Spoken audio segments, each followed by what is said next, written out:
superhero genre is one which has had a lot of exposure over the years, and I mean, can you blame people? It's something which has gone from one medium to being something which has had the chance of being explored in a bunch of different ones, whether it be movies, video games, and even TV shows. And honestly, it's also been on a bit of a spectrum in terms of quality. But as of recently, there's been the saying that we've reached a point of where, culturally speaking, we've hit the point of superhero fatigue, where the overwhelming amount of bad or mid stuff has managed to overshadow the good things, and well, we've reached a point where people just kind of find superheroes as something that's a bit of a tired out trope or just a tired out concept. But I would like to argue that I feel like the superhero genre isn't necessarily a tired out concept. It just takes looking into the right places to see the stuff that really sticks out and see the stuff that just really manages to prove itself as something else worth your time to go check out. Which leads me to talking about today's subject, which is Dispatch.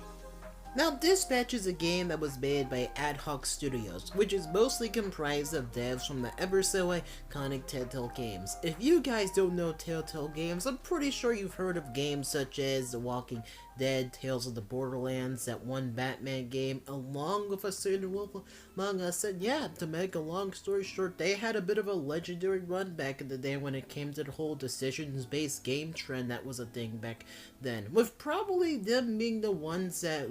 spearheaded the whole thing, or the ones that at least led the charge until a few other people took the reins and did their own thing. And it's kind of cool to see about how in the modern day how the same thing sort of happened again, but instead of it just being something like The Walking Dead, it's a whole new IP, which leads me to now talking about the story. Now, the story of Dispatch has us taking the role of Robert Robertson III. Yes, I know it's a bit of a lengthy name, but trust, I'm just going to refer to him as Robert throughout the rest of this video, okay? Okay, as he's pretty much not only the third, but final heir to the Mecha Man mantle, something that's been passed down from his grandfather to his father before him, as they both suffered the same fate of dying in the suit or just dying in the line of duty. And just as Robert is about to take his revenge on the guy that pretty much forced him to be in this position, aka Shroud, things don't necessarily go the way he's planned, as he ends up getting jumped, and before the guy can even fly away to go and lick his own wounds in hopes to fight another day, he gets blown out of the sky and ends up at square one in the worst way possible, with no real way to really repair the suit because he used the last of his inheritance to more or less keep this whole operation running for the past 15 years. Matched with him losing the Astral Pulse, which is pretty much the MacGuffin of this game and also the thing that powers his suit in the first place, Robert's seriously contemplating about what to really do with his life now that his sole purpose, or what his intended purpose was, at least from a few people, of dying in the suit is no longer possible. That is, until a certain blonde Blazer comes into the picture. As she not only saves Robert both metaphorically and literally, considering the fact that the guy was literally fighting a losing battle with a broken arm, but also provides him with the possibility that he can get back to the field, but at the trade cost of him working at SDN and becoming a dispatcher. And not just any dispatcher, but a dispatcher that's part of the Phoenix program. Think of something like the Suicide Squad, but instead of criminals having bombs put in their necks so they could do the government's dirty work, they're actually folks that are actually trying to turn their lives around so they could stay out of jail and also try and turn over a new leaf as villains. And that's where the story mostly branches off to, which leads me to talking about the dialogue and the characters in general. Now, when it comes to the characters in this game, I'm not gonna lie, I kind of feel like despite this game not necessarily being perfect, it probably have some of my favorite writing to come out of a 2025 game, in all honesty, which is really saying something. Because with the way about how all these characters naturally bounce off of each other, they totally can feel like real people, which is one of the best aspects about it, considering the fact that this game is more of a workplace comedy, which leads me to also talking about the gameplay, in which I'll further elaborate on the whole thing regarding character dynamics. So as I said before, this game was made by former Telltale devs, so obviously, as you could expect, there's lots of parts where there's just lots of yapping and dialogue, and what you have to do in that type of game where you're choosing different dialogue for different cutscenes, which makes sense. However, this game is named Dispatch for a reason, so let's get into that. So in Dispatch, you play as a dispatcher, someone that dispatches superheroes to go do tasks, rather than saving people or just doing menial tasks. Don't ask about the overall ethics skeptic about making the whole dispatching thing an actual subscription service, because that's where things get messy. But once again, to get back to the point, every hero has their perks and also has their downsides, so what they're good at and what they're not good at. And obviously, it's your job to go send these guys out for what they can and cannot do. Now, remember that thing that I brought up earlier about the dialogue and how these characters bounce off of each other? Well, yeah, that's the thing, and that's a very common thing in this game, with how these characters just never shut the fuck up. If I was going to put it on a level, or just going to put on a scale that was onto any other superhero game when it came to the level of yapping, I'd probably put it on that one Guardians of the Galaxy game, because once again, the dialogue in this game is really good. And the thing about the characters of how good they bounce off each other is that it's actually an in-game mechanic with this thing called team synergy, to where certain characters, where if you team them up, actually have this little thing going on to where if you team them up there, you can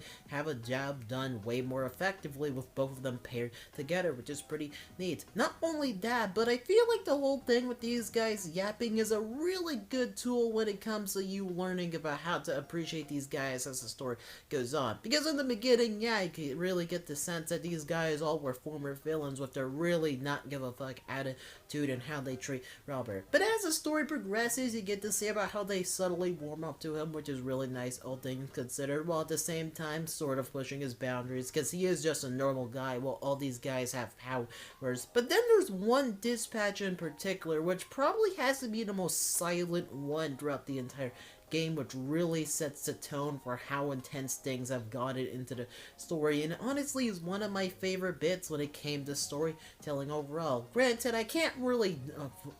spoil the entire game, because I kind of feel like everyone has seen about how the story rolls out by this point, but you guys get where I'm coming from. And of course, before I end off this video, I think it's fair that I address some criticisms as well before I end off this video. So, as I said before, while I do enjoy the characters in the story, I feel like Dispatcher's biggest issue probably has to be the pacing, because if I was going to be real here, I feel like despite this game's whole theme of being about, you know, redemption and all that, how it kind of feels odd how we only see one character get this redemption arc, while the rest just kind of feel like they get their own little individual moments here and there, but it doesn't really pay off and all. Honestly, because like for example, Flambe is the most evident character of someone outside of Invisigal getting a redemption arc, because he goes from fucking hating Robert's guts to nearly incinerating him, to then realizing that yeah, he has to actually tolerate the guy and becomes a better person, which is cool and all. And sure, there's a whole thing about other characters getting their times to shine, which is